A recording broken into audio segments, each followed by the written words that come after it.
पिठोरी अमावस्या की सबसे प्रामाणिक व्रत कथा। पिठोरी अमावस्या का व्रत भाद्रपद मास की अमावस्या को किया जाता है। इस दिन विशेष रूप से माताएं अपनी संतानों की लंबी उम्र, सुख समृद्धि और कुशलता की कामना करते हुए देवी दुर्गा की उपासना करती हैं। यह व्रत मुख्यतः उत्तर भारत में प्रचलित है। पिठोरी अमावस्या के दिन आटा गूंथकर मां दुर्गा सहित 64 देवियों की आटे से मूर्ति बनाकर महिलाएं व्रत रखकर उनका पूजन करती हैं। आज के दिन आटे से बनी देवियों की पूजा होने के कारण ही यह दिन पिठोरी अमावस्या के नाम से प्रचलित है। इसे पिठौरा, कुशोत्पाटनी, कुशग्रहणी अमावस्या आदि नामों से भी जाना जाता है। पौराणिक शास्त्रों में भाद्रपद अमावस्या के दिन कुशा इकट्ठी करने की मान्यता है। इस दिन सुहागिनें व्रत रखकर भगवान भोलेनाथ और देवी दुर्गा का पूजन करती है। यह दिन पितरों की तृप्ति, पिंडदान, तर्पण और वंश वृद्धि के लिए अति महत्वपूर्ण माना गया है। अमावस्या की शाम पीपल के पेड़ के नीचे सरसों के तेल का दिया लगाने और पितरों का स्मरण और शिव जी और शनि देव की आराधना करने से जीवन में चारों तरफ से लाभ मिलता है। आइए अब जानते हैं पिठोरी अमावस्या की व्रत कथा। पिठोरी अमावस्या की व्रत कथा के अनुसार बहुत समय पहले की बात है। एक परिवार में 7 भाई थे। सभी का विवाह हो चुका था। सबके छोटे छोटे बच्चे भी थे। परिवार की सलामती के लिए सातों भाइयों की पत्नी पिठोरी अमावस्या का व्रत रखना चाहती थी। लेकिन जब पहले साल बड़े भाई की पत्नी ने व्रत रखा तो उनके बेटे की मृत्यु हो गई। दूसरे साल फिर एक और बेटे की मृत्यु हो गई। 7वें साल भी ऐसा ही हुआ। तब बड़े भाई की पत्नी ने इस बार अपने मृत पुत्र का शव कहीं छिपा दिया। गांव की कुल देवी मां पोलेरम्मा उस समय गांव के लोगों की रक्षा के लिए पहरा दे रही थी।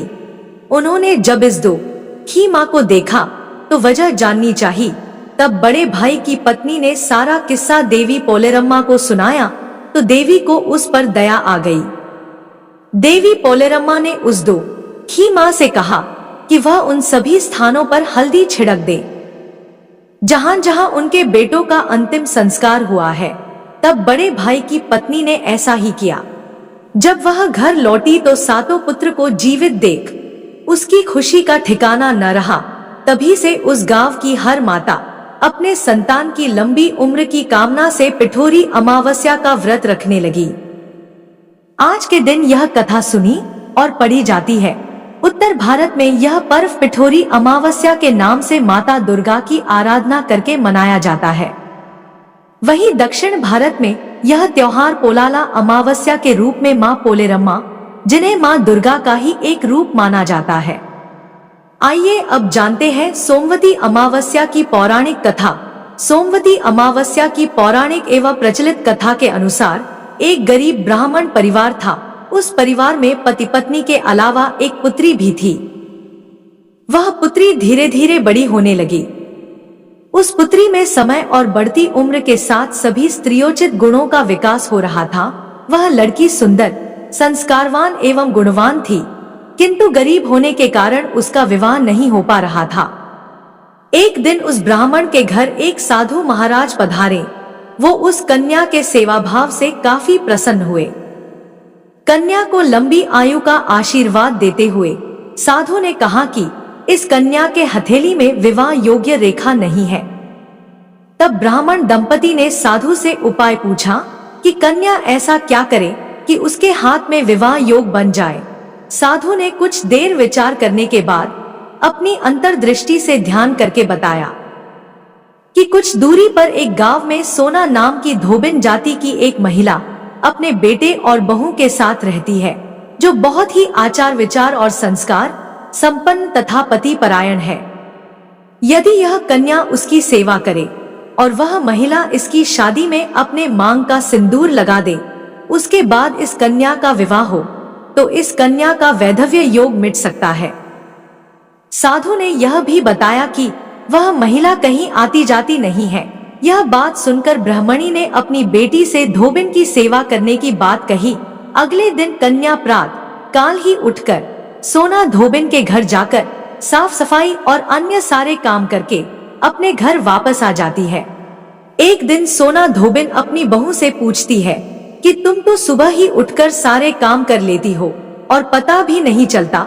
बहू ने कहा, माँ जी, मैंने तो सोचा कि आप ही सुबह उठकर सारे काम खुद ही खत्म कर लेती हैं। मैं तो देर से उठती हूँ। इस पर दोनों सास बहू निगरानी करने लगी कि कौन है जो सुबह ही घर का सारा काम करके चला जाता है।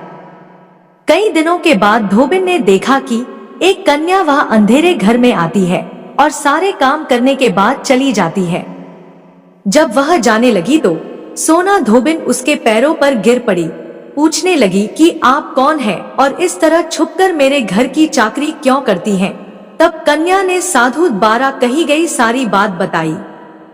सोना धोबिन पति परायण थी, उसमें तेज था।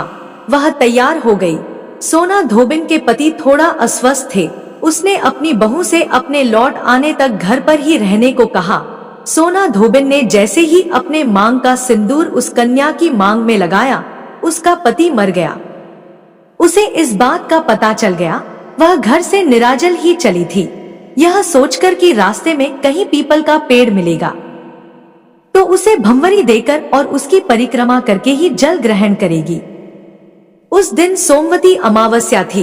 ब्राह्मण के घर मिले पुए पकवान की जगह उसने ईंट के टुकड़ों से 108 बार भंवरी देकर 108 बार पीपल के पेड़ की परिक्रमा की और उसके बाद जल ग्रहण किया। ऐसा करते ही उसके पति के मुर्दा शरीर में वापस जान आ गई। धोबिन का पति वापस जीवित हो उठा। इसीलिए सोमवती अमावस्या के दिन से शुरू करके जो व्यक्ति हर अमावस्या के दिन भंवरी देता है, उसके सुख और सौभाग्य में वृद्धि होती है। पीपल के पेड़ में सभी देवों का वास होता है। जो व्यक्ति हर अमावस्या को न कर सके, वह सोमवार को पड़ने वाली अमावस्या के दिन 108 वस्तुओं की भंवरी देकर सोना धोबिन और गौरी गणेश का पूजन करता है, उसे अखंड सौभाग्य की प्राप्ति होती है। ऐसी प्रचलित परंपरा है कि पहली सोमवती अमावस्या के दिन धान, पान, हल्दी, सिंदूर और सुपारी की भंवरी दी जाती है। उसके बाद की सोमवती अमावस्या को अपने सामर्थ्य के हिसाब से फल, मिठाई, सुहाग सामग्री, खाने की सामग्री इत्यादि की भंवरी दी जाती है और फिर भंवरी पर चढ़ाया गया सामान किसी सुपात्र ब्राह्मण, ननंद या भांजे को दिया जा सकता है। यह ध्यान रखें, यह भंवरी का सामान अपने गोत्र या अपने से निम्न गोत्र में दान नहीं देना चाहिए। तो चलिए दोस्तों, आज के लिए बस इतना ही। आशा करती हूँ आज की वीडियो जरूर अच्छी लगी होगी, तो लाइक कर दीजिएगा। आपकी लाइक बहुत बड़ी प्रेरणा रखते हैं। चैनल को सब्सक्राइब कर दीजिएगा।